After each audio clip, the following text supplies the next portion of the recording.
আমি গভীরভাবে স্মরণ করতে চাই সেই সব সূর্য সন্তানদের যে জুলাই আগস্ট বিপ্লবে যারা শহীদ হয়েছে। তাহলে আমরা হয়তো কিয়ামত পর্যন্ত এখানে হাজির হতে পারতাম না বা সমবেত হতে পারতাম না। আপনারা জানেন দিল্লি বসে সেই বাংলার ভাষী বেগম এখনো রাষ্ট্রের বিরুদ্ধে ষড়যন্ত্র করছে। তিনি বলতেছেন যে জ্বালাও পোড়াও নীতি, তার যে সাবেক নীতি, সেই নীতি এখনো বহাল রেখে এখন আমাদের ভিতর দেশের ভিতরে যে গুপ্ত হত্যা চালাচ্ছে, এই গুপ্ত হত্যার বিরুদ্ধে এবং তার বিচার এবং ফাঁসির দাবিতে আমরা এখানে সরব হয়েছি, আমরা হাজির হয়েছি।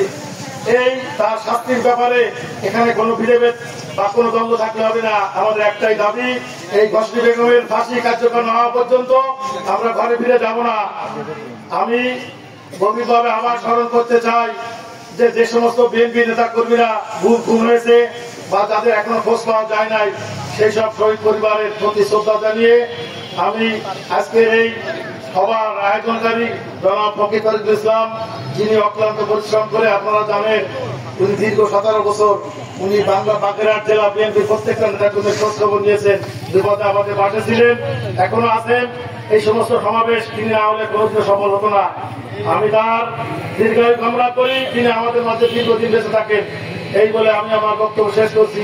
বাংলাদেশ জিন্দাবাদ, শহীদ জিয়া অমর হোক, তারেক জিয়া জিন্দাবাদ, দেশ নেত্রী খালেদা জিন্দাবাদ। আল্লাহ হাফেজ।